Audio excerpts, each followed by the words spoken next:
I'm Casey Parsons, comic artist and illustrator, and this is the True North Country Comics Podcast.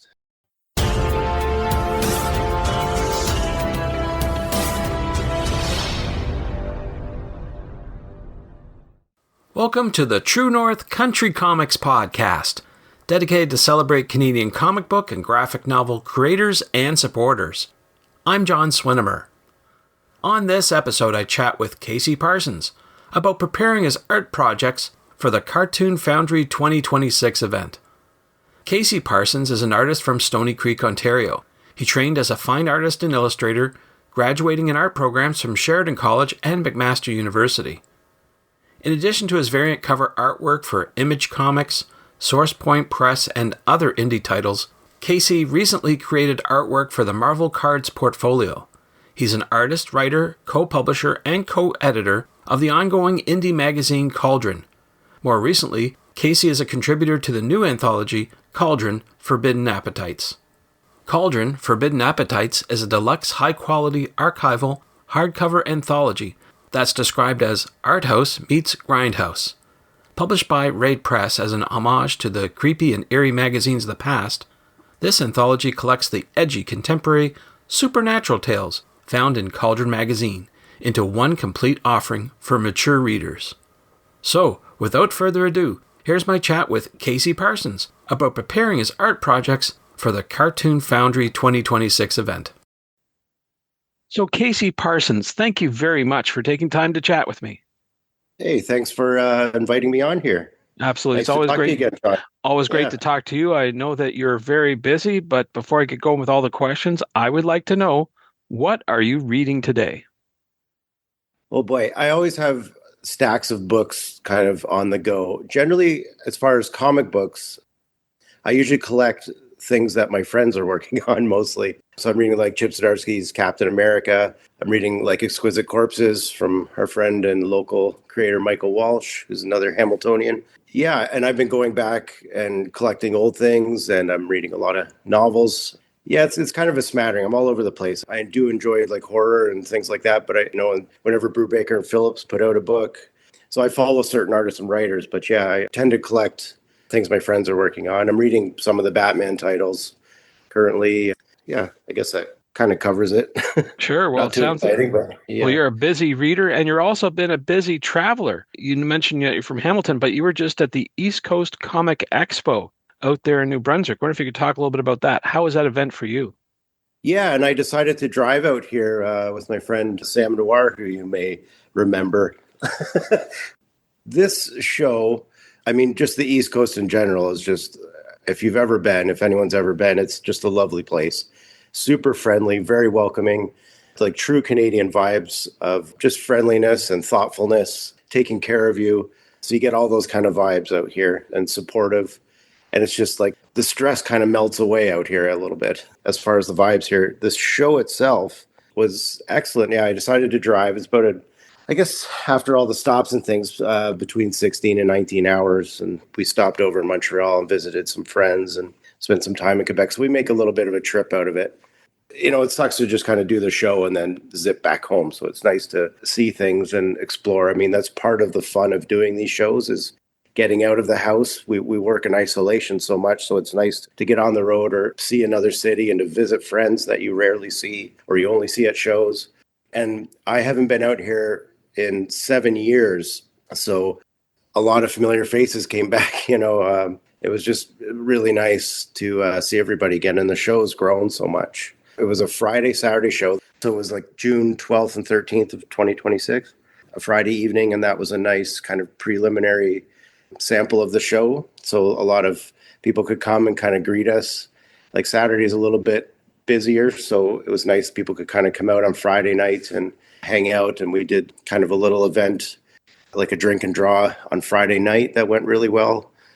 That was in the same arena as well. Just really nice vibes, very supportive.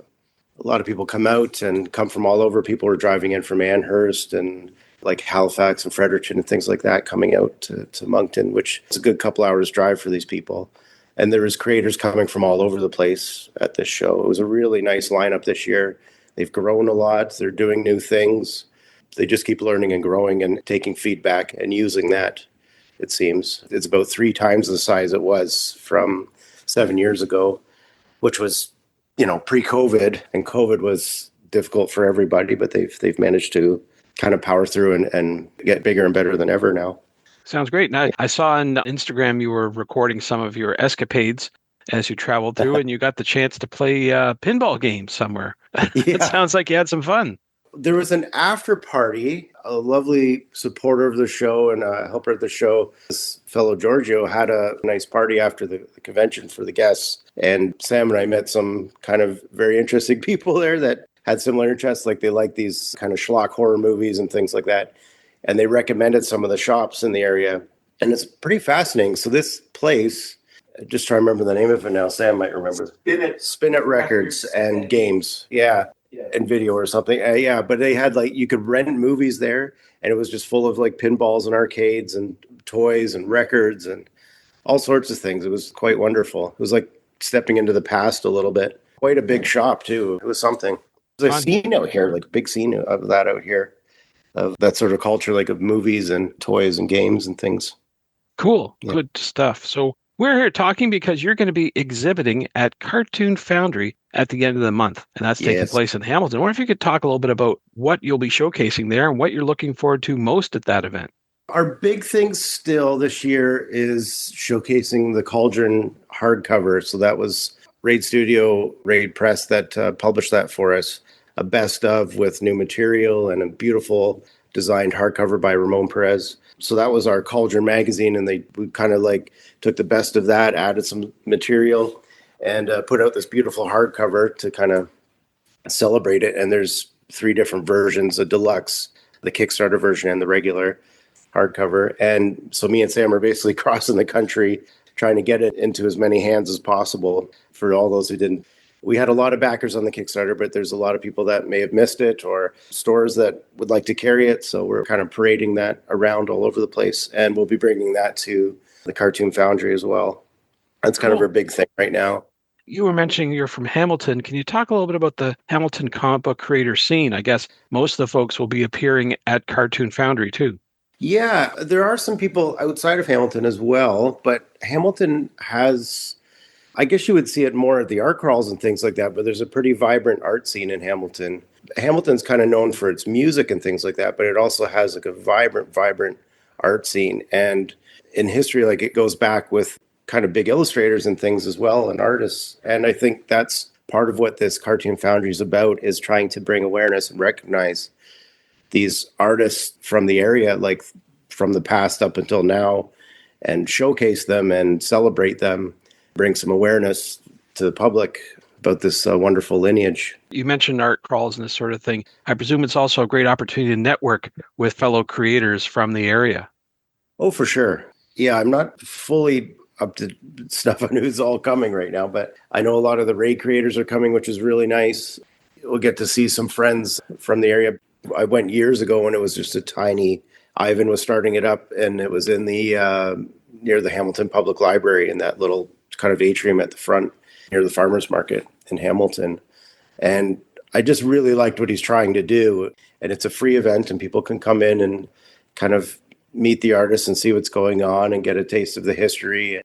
And I think he's trying to put things together, a little bit of historical context eventually, to kind of put out into a book of some sort, I think. I don't want to speak for him, but I always get that kind of vibe, he's really into the history of comics. I even knew, for example, Jimmy Hill, who I got to meet, who grew up in Hamilton, almost forgotten name now, but he was massive in the 60s and 70s. He did McLean's covers and stuff for the Olympics, and Portrait of the Pope and the Queen and things like this, and record covers and book covers. And he was known worldwide, winning awards outside of Canada, like Japan and New York. And he was a Hamilton illustrator. But I feel like these things kind of get forgotten without people like Ivan and James and that are bringing this back and keeping the awareness there and keeping the history alive. I just recommend people come out and check it out to kind of get a sense of that vibe and see all the names, past and present, that make this, that kind of weave this whole fabric of a wonderful culture. Definitely. Yeah, definitely a worthwhile event to check out. I'd like to switch gears a wee bit and talk about your creative style and your tools. We haven't talked in a while. I wanted to ask you if you've made any changes or updates to your creative style and maybe talk about your tool of choice for making art. Yeah, it it does vary. I've been leaning more into back into acrylics. I still use the with charcoal a little bit. I found sometimes like gouache was kind of an easy one in a sense where I could.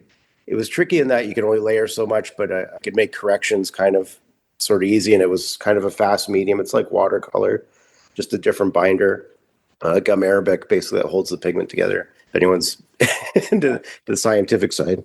I typically see you when Yeah. you're at these festivals and conventions, and you're usually doing drawings of some sort of commissions. What tools do you use when you're on site and you're trying to get a commission done? Well, I get laughed at a little bit because I always bring like almost half my studio with me. I keep trying to pare it down because I have acrylic markers, paints. Like I bring some acrylics. I try to pick out the main colors that I think I'll be using, different inks, liquid charcoal, things like that. So all kinds of brushes and stuff. I never quite know what I'm going to use. It's just like, oh, I think I want to make this kind of texture or look. I think this will do it. I think this will layer on top of this. It's kind of intuitive at this point. I'll just kind of grab what I think might work. I did a sketch duel at the East Comic at the expo there of the prompts were She-Hulk and Marge Simpson. I decided to mash that together.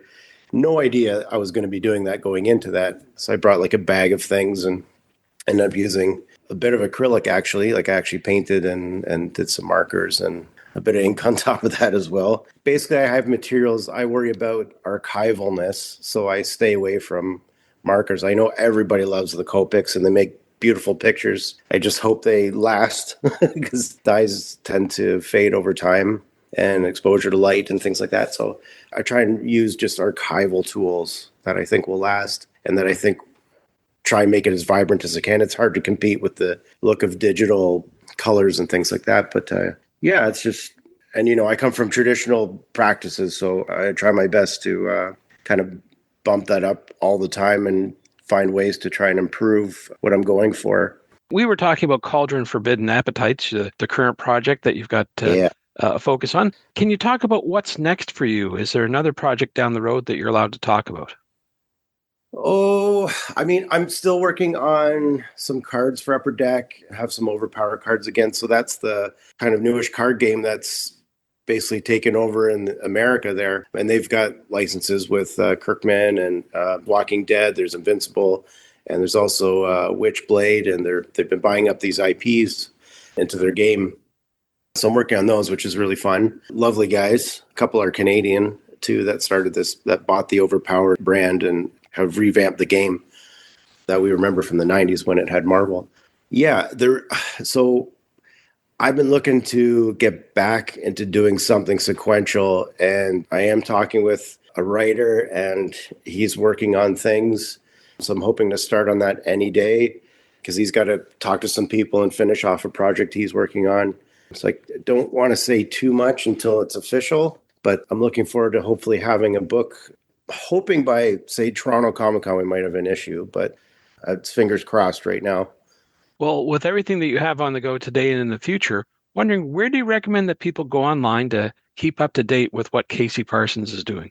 So I've got a few locations you can find me. I'm on Instagram at Casey's Art 77. I think that's right. And it's all the same on Blue Sky, same on Facebook. I'm at Artwork of Casey Parsons. I'm still on the Kirby's Comic Art page. So you can go to kirbyscomicart.com and just scroll down to find Casey Parsons in there. I've been building a new website, so that'll be up soon, and I'll share that on my socials for everyone. Or you can just find me at these conventions and say hello in person.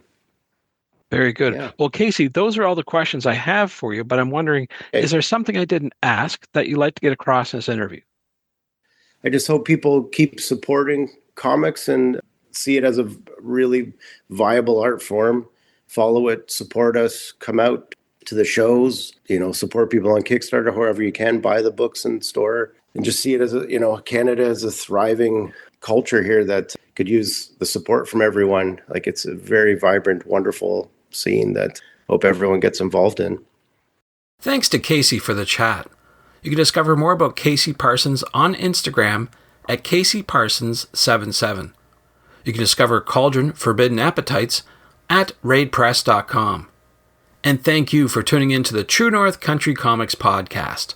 I invite you to visit the True North Country Comics website to listen to even more conversations with creators about making comic books and graphic novels. You can follow along True North Country Comics on most social media platforms. And you're encouraged to send any and all feedback to John at TrueNorthCountryComics.com. Thanks for tuning in, and come back soon for another episode. Bye for now. True North Country Comics podcast is copyright True North Country Comics, copyright 2026.